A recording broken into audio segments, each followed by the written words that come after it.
तो गाइज ये है video number 12 super series for beginners. और गाइज इस वीडियो में हम बात करने वाले हैं ऑल अबाउट प्लेक्ट्रम। गाइज ये जो हमारा प्लेक्ट्रम है ये हमारा एक ऐसा वेपन है कि इसको आपको सही तरीके से इस्तेमाल करना आना चाहिए। और प्लेक्ट्रम से रिलेटेड ना बहुत सारे क्वेश्चंस होते हैं एक बिगनर के माइंड में। जैसे अभी मैंने प्लेक्ट्रम का जिक्र भी करा है तो काफ़ी सारे क्वेश्चन आपके दिमाग में आ गए होंगे और इन फ्यूचर भी आते ही रहेंगे। सो गाइज मैं कोशिश करूँगा इस वीडियो के अंदर कि आपके जितने भी प्लेक्ट्रम से रिलेटेड क्वेश्चंस हैं उसको सॉर्ट आउट कर सकूँ। और मैंने ऐसे 10 क्वेश्चंस को चूज़ करा है जो मुझे लगता है कि हर बिगनर को उसके आंसर्स मिलने चाहिए। सो गाइज हमारा जो पहला क्वेश्चन आता है वो ये है कि क्या एक बिगनर को आपके इनिशियल डेज में प्लेक्ट्रम का यूज़ करना चाहिए प्रैक्टिस करने के लिए या फिर नहीं करना चाहिए। सो गाइज इसका एक बहुत ही simple and straightforward answer है कि जी हाँ, आपको प्लेक्ट्रम के साथ ही आपकी प्रैक्टिस की शुरुआत करनी चाहिए। और इसके पीछे काफ़ी सारे रीज़न्स हैं। अगर मैं पहले रीज़न की बात करूँ तो पहला रीज़न यही है कि जैसे अगर आप अपने नोट्स या कॉर्ड्स को होल्ड करते हो अपने लेफ़्ट हैंड से और अपने राइट हैंड से आप प्लेक्ट्रम के साथ स्ट्रिंग्स को हिट करते हो तो आपको एक क्लियर ब्राइट साउंड जो है वो स्ट्रिंग्स की सुनाई देती है, नोट्स की सुनाई देती है, जो कि हेल्प करती है आपकी एयर ट्रेनिंग को। आपके कान इसके साथ ट्रेन होते हैं साथ साथ में। और अगर आप इसकी जगह अपने फिंगर्स का यूज़ करोगे तो आपको जो साउंड है वो क्लैरिटी के साथ सुनाई नहीं देगी। दूसरा रीज़न ये भी है कि आप स्विच कर सकते हो ईजीली। मतलब कि जैसे मान लीजिए आपका जो इनिशियल फेज़ होता है वो होता है 90 डेज़ का एक बिगनर का। तो अगर किसी बिगनर ने अपने पहले 90 डेज़ में प्लेक्ट्रम के साथ प्रैक्टिस करी और उसके बाद उसको विदाउट प्लेक्ट्रम गिटार को प्ले करना है तो उसके लिए ईजी है स्विच करना। वो आराम से प्लेक्ट्रम के साथ पहले प्ले कर रहा था, अब वो विदाउट प्लेक्ट्रम प्ले कर सकता है। तो उसको कोई दिक्कत नहीं होगी क्योंकि उसके हाथ के अंदर प्ले करने का फ्लो है। और दूसरी तरफ अगर मैं बात करूं, अगर किसी बिगनर ने पहले 90 डेज़ अपने इनिशियल डेज़ के अंदर विदाउट प्लेक्ट्रम प्रैक्टिस करी है और अब उसको स्विच करना है प्लेक्ट्रम के ऊपर तो उसको बहुत ज़्यादा दिक्कत और प्रॉब्लम्स का सामना करना पड़ सकता है क्योंकि वो हैबिचुअल नहीं है प्लेक्ट्रम के लिए। और यहाँ पे उसे ऐसे लगेगा कि वो पहली दफ़ा गिटार को प्ले कर रहा है, ऐसी फीलिंग्स उसको आएंगी क्योंकि बहुत डिफ़िकल्ट होता है। सो इसलिए आपको जो है पहले आपके स्टार्टिंग डेज़ के अंदर जब प्रैक्टिस करनी है तो प्लेक्ट्रम के साथ ही करनी है। ओके। दूसरा सवाल हमारा ये आता है कि एक जो वर्ड है प्लेक्ट्रम और दूसरा वर्ड है पिक, क्या ये दोनों सेम है? ये सवाल तो मतलब मेरे जहन में भी काफ़ी आया था स्टार्टिंग डेज़ के अंदर, क्योंकि कई दफ़ा कई जगह पे प्लेक्ट्रम सुनते थे तो कई जगह पे पिक सुनते थे। तो जी हाँ, इसका सिंपल सा आंसर है कि प्लेक्ट्रम जो है वो इस चीज़ का ऑफिशियल नेम है और जो पिक है वो इसका मान लीजिए कि निक नेम है। तो दोनों नाम इसी चीज़ के हैं। ओके। अब हमारा तीसरा क्वेश्चन ये आता है कि क्या हमें गिटार को प्लेक्ट्रम के साथ प्ले करना चाहिए या विदाउट प्लेक्ट्रम प्ले करना चाहिए। अच्छा, यहाँ पे आपको कंफ्यूज नहीं होना है। जो हमारा पहला क्वेश्चन था वो था प्रैक्टिस से रिलेटेड, एक इनिशियल डेज 90 डेज़ का जो फेज़ होता है कि प्रैक्टिस आपको प्लेक्ट्रम के साथ करनी चाहिए या नहीं करनी चाहिए। ये वाला क्वेश्चन अलग है। ये क्वेश्चन इससे रिलेटेड है कि जो बंदा इनिशियल फेज से गुजर चुका है, 3 महीने गुजार चुका है, उस बंदे को अब गाने प्ले करने हैं, गिटार प्ले करना है, गानों को एंजॉय करना है, तो क्या उसको प्लेक्ट्रम का इस्तेमाल करना चाहिए या फिर प्लेक्ट्रम का इस्तेमाल नहीं करना चाहिए गिटार को प्ले करने के लिए। ये सवाल बहुत सारे बिगनर्स के माइंड में आता है। तो इसका आंसर ये है कि पहली चीज़ तो ये है कि आपको दोनों तरीके से गिटार को प्ले करना आना चाहिए, चाहे फिर वो विद प्लेक्ट्रम हो या विदाउट प्लेक्ट्रम हो, क्योंकि दोनों के ही अपने अपने बेनिफिट्स हैं। अब ये चीज़ आती है कि आपको विद प्लेक्ट्रम किन केसेस के अंदर गिटार को प्ले करना चाहिए। देखिए, अगर आप अपनी स्ट्रमिंग को शार्प एंड ब्राइट साउंड करवाना चाहते हैं, अगर आप आरपीजियो को एकदम क्लियर एंड लाउड साउंड करवाना चाहते हैं, अगर आप गिटार को थोड़ा स्पीड में फास्ट प्ले करना चाहते हैं, या फिर आप अपने चक स्ट्रोक का असली इम्पैक्ट क्रिएट करना चाहते हैं, तो इन सारे ही केसेस में आपको विद प्लेक्ट्रम गिटार को प्ले करना चाहिए। ऑन दी अदर हैंड, किन केसेस में आपको विदाउट प्लेक्ट्रम गिटार को प्ले करना चाहिए। अगर आप जो है बिल्कुल वार्म रिलैक्सिंग वाइब्स चाहते हैं, अगर आप सॉफ्ट रोमांटिक गानों को प्ले करना ज़्यादा पसंद करते हैं, अगर आप जो है म्यूट स्ट्रोक का असली इम्पैक्ट क्रिएट करना चाहते हैं, और या फिर अगर आप कुछ डिफरेंट एलिमेंट्स को ऐड करना चाहते हैं अपनी स्ट्रमिंग्स के अंदर, लाइक किक, स्नेयर या स्लैप या फिर डिफरेंट स्पेनिश टेक्निक्स, सो इन सारे ही केसेस में आप विदाउट प्लेक्ट्रम ही गिटार को प्ले करोगे। ओके, यहाँ पे आपको इस चीज़ की क्लैरिटी मिल गई। अब हमारा नेक्स्ट जो सवाल आता है वो ये है कि कौन से ऐसे डिफरेंट वेज़ हैं विदाउट प्लेक्ट्रम अगर हम गिटार को प्ले करते हैं, तो कौन से ऐसे वेज़ हैं गिटार को प्ले करने के। तो देखिए ऐसे 4 वेज़ हैं। पहला वे जो हमारा वे है वो है हमारा एज्यूम प्लेक्ट्रम, जिसके अंदर हम ये वाला साइन बनाते हैं, वो साढ़े पंजाबी से कहते हैं कैंट। तो ये जो एक शेप है हमारे हाथ की, तो ये बनानी है आपको। आपके जो थंब है और इंडेक्स फिंगर है, इसमें आपको ये एज्यूम करना है कि प्लेक्ट्रम है, लेकिन है नहीं एक्चुअल में। तो इसके साथ आप प्ले कर सकते हो आराम से।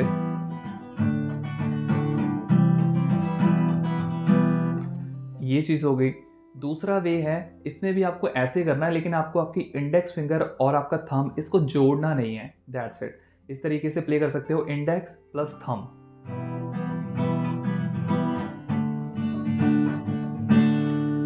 तीसरा वे ये है, इसके साथ इसमें आपको सिर्फ अपने थंब का इस्तेमाल करना है, ठीक है, और इसके साथ भी आप प्ले कर सकते हो।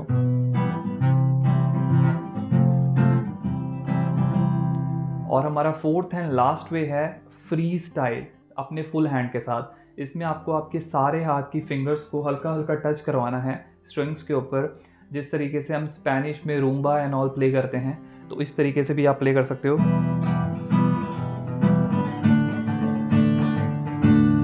सो ये 4 तरीके हैं विदाउट प्लेक्ट्रम गिटार को प्ले करने के।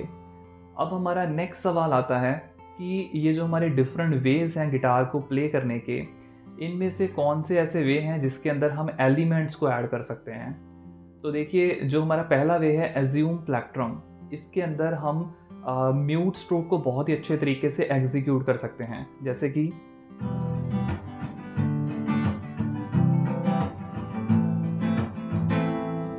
जो हमारा दूसरा वे है जिसमें अंदर हमारा थंब प्लस इंडेक्स फिंगर है, इसके अंदर हम स्लैप को बहुत अच्छे तरीके से ऐड कर सकते हैं।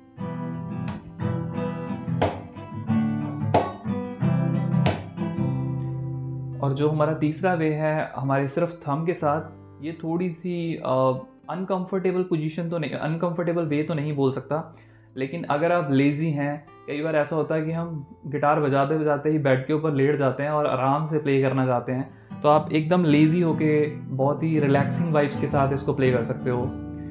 जो हमारा चौथा तरीका है, चौथा वे है स्पेनिश रूम्बा, इसके अंदर भी आप स्लैप को ऐड कर सकते हो।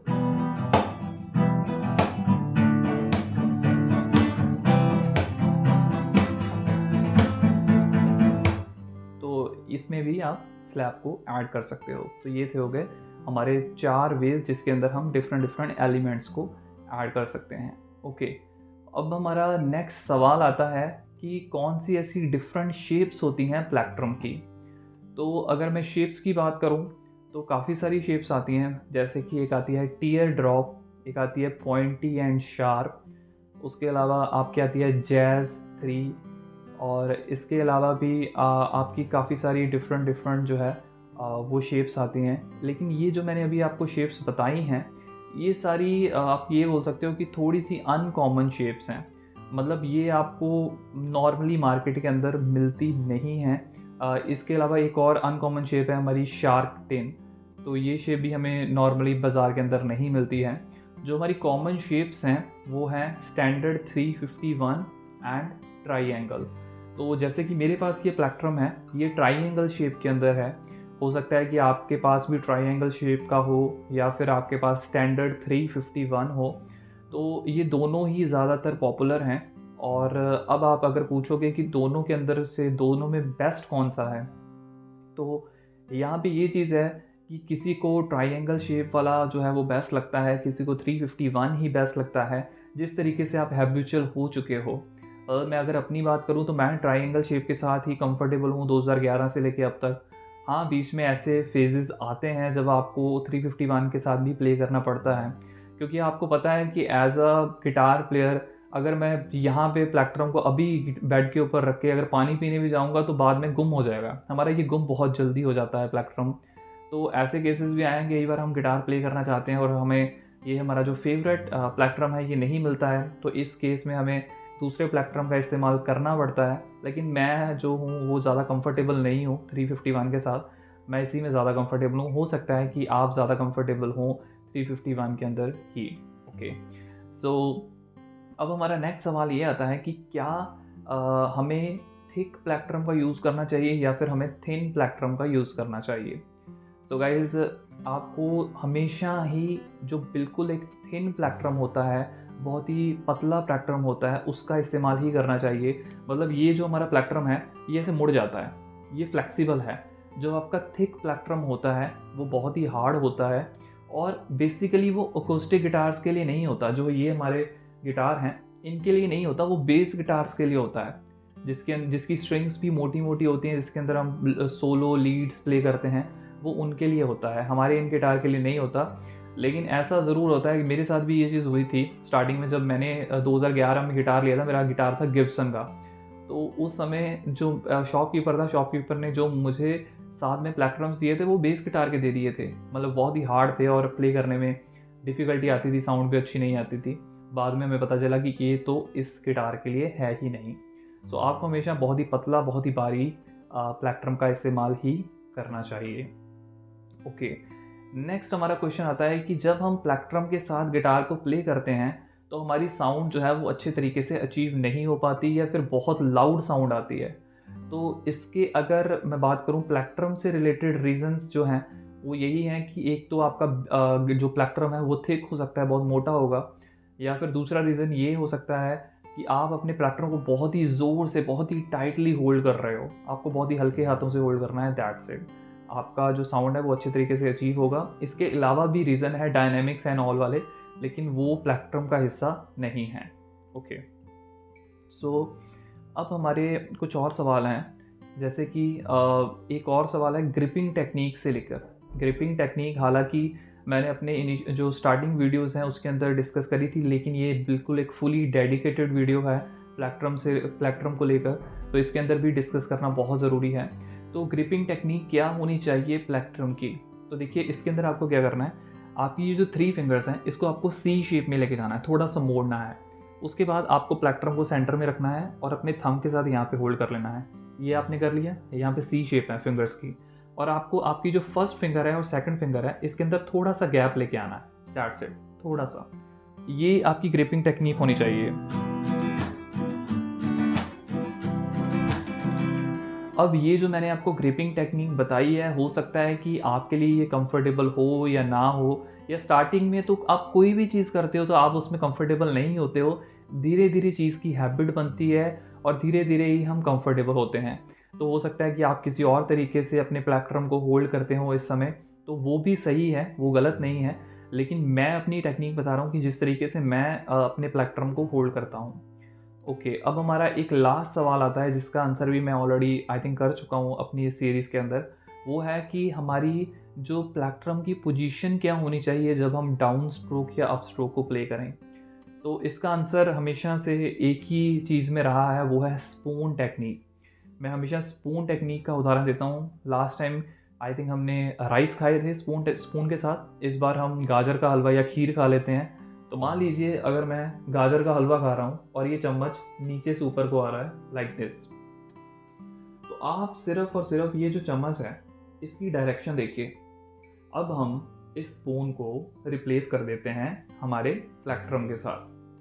तो जब भी आपको डाउन स्ट्रोक को प्ले करना है तो प्लेक्ट्रम का चेहरा ऊपर को होगा, और इसको हम धीरे धीरे नीचे को लेके आएंगे और अपनी रिस्ट को हल्का सा ऐसे नीचे को रोटेट कर देंगे लाइक दिस।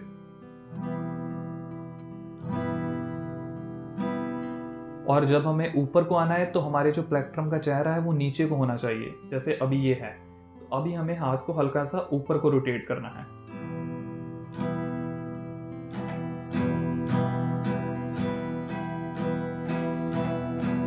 ओके, तो ये हो गई हमारी पोजीशन, किस तरीके से हम डाउन एंड अप स्ट्रोक को हमारे प्लेक्ट्रम के साथ प्ले करेंगे। ओके, ये तो हमारे 10 क्वेश्चन हो गए। लास्ट में एक बोनस टिप भी आपको देना चाहूँगा कि कभी भी जब आप प्लेक्ट्रम को लें या आप नया गिटार को बाय कर रहे हो, साथ में आपको प्लेक्ट्रम मिल रहा है, तो कभी भी शाइनी, ग्लॉसी बहुत ही चमकदार टाइप जो स्लिपरी टाइप होते हैं वो, ऐसा प्लेक्ट्रम बिल्कुल ना लें।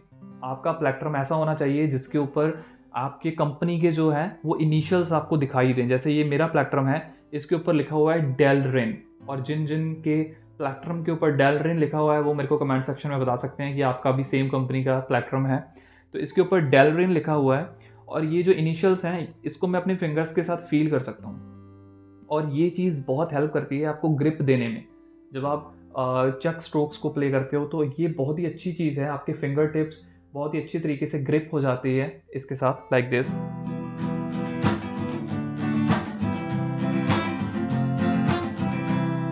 सो ये एक बहुत ही अच्छी ग्रिप प्रोवाइड करते हैं इनिशियल्स, सो ये होने ज़रूरी हैं। तो ग्लॉसी शाइनी ऐसा प्लेक्ट्रम बिल्कुल ना बाय करें।